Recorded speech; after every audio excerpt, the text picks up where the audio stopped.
Hello everyone. In this session, let us analyze a delta connected system. For analysis, let us consider a balanced delta connected system. A balanced delta connected system is one whose phase impedances are equal in all the three phases. So let us assume a balanced delta connected system, and as we assume the delta connected system to be a balanced one, the current that is drawn by the phase is also going to be balanced.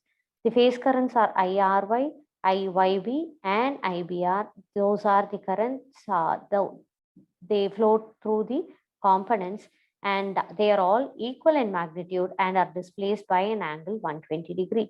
And as we consider the phase current to be displaced by an angle 120 degree, let us assume the magnitude of these phase currents to be IP.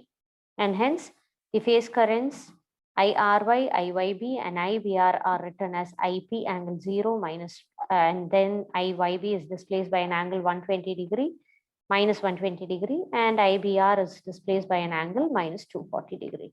And now applying KCL to the nodes. So let me name the nodes as R, Y and B. So applying KCL to the nodes, let us write the current equation. And here to this node R, current IR and IBR are flowing towards the node and RY is flowing away from the node.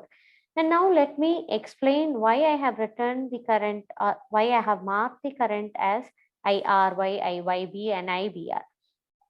For the sake of analysis, let us assume this convention.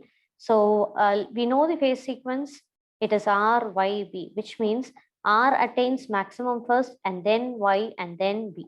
And as we measure the potential, the potential of R is high when compared to Y, and this is high when compared to B. And hence the flow of current is going to be from R phase to Y phase, Y phase to B phase, and then in the next cycle from B phase to R phase. So again we have RYB, and hence it is written as IRY, IYB and IBR. And now applying KCL to every node, say R phase, R node, Y node and B node, we have the equations as the sum of incoming current is equal to the outgoing current. And now let us rearrange the equation and get an expression for the line currents. So the line currents are IR, IY and IB. So we write an expression for IR by taking or shifting IBR to the other side of the equal to sign. When it goes to the other side, it goes as minus IBR. Similarly, we write the expressions for IY and IB. After we write the expression for line current, we know the value of phase current, which is assumed, and let us substitute the values of phase current. Now simplifying these terms using calculator, we get the value as 1.732 angle minus 30, and here it is minus 150 degree, and here it is 90 degree. And it could be seen that for all the values of line current, we have 1.732 times, which is root 3 times the phase current. And hence it could be concluded that IL, the line current, is equal to root 3 times phase current when you consider the magnitude alone. And now let us trace the phasor diagram. Now IR is IRY minus IBR, or it could be said IRY plus minus IBR gives IR. And now in order to get the value of IR or the phasor IR, we have to add IRY with, so extend it in the negative direction. So this is minus IBR. So adding these two, we'll have IR, where the magnitude of IR is root 3 times IP. If this magnitude is IP, if the magnitude of IRY is IP, then here the magnitude is root 3 times IP. Similarly, we could do the same for the other phases also. IYB minus IYB, on extending, you'll have it here.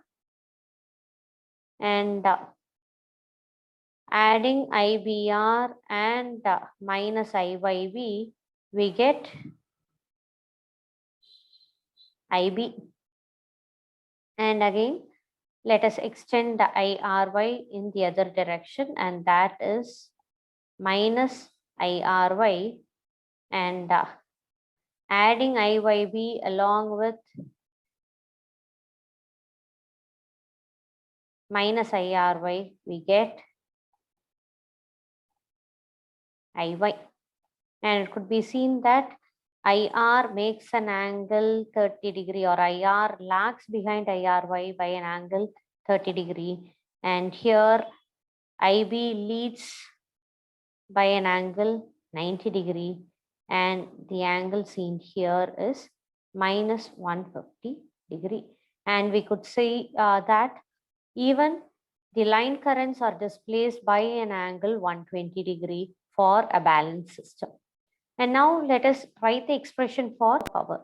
So 3 times the power consumed by every phase. So 3 into V phase into I phase. And V phase is equal to VP is equal to VL. And hence you directly write, instead of VP, you write VL. And in place of IP, we are going to substitute IL divided by √3. And here 3 and √3 will get cancelled, and we'll have √3. So the complex power of a 3-phase system is √3 times VL IL. And from here we could write the real and reactive power. So the real power of a complex system is √3 times VL IL cos phi, and the reactive power of a 3-phase delta connected system is VL IL sin phi. And it could be seen that the power consumed by both the star connected system and delta connected system, we have the same formula to calculate the complex power, real power, and the reactive power. Now let me summarize. For a star connected system, we have a neutral point, and the line voltage and phase voltage are different, but the line current is same as the base current. And we write the expression for phase current as the phase voltage divided by the phase impedance. The line current and phase current are the same, whereas for the voltage, the phase voltage is 1 by √3 times the line voltage. And the power and real and reactive power expressions are √3 VL IL, and for real power we have √3 VL IL cos phi, and for reactive power √3 VL IL sin phi. So this is sin phi. Okay.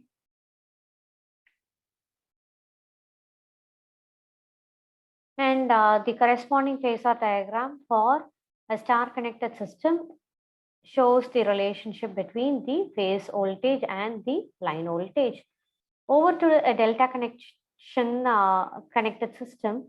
In a delta connected system, line voltage is equal to the phase voltage, and line current and phase current are different, and the relationship is line current is equal to √3 times phase current.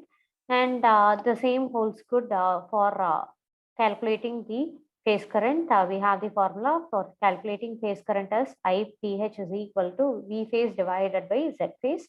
And corresponding values of or expressions for calculation of power are the same for both a star connected system and a delta connected system. And here the phasor diagram gives the relationship between the line current and the phase current, as it could be seen here. Using a star connected system and delta connected system, problems could also be asked in examination, and these formulae will be very, very helpful in solving those problems. Thank you.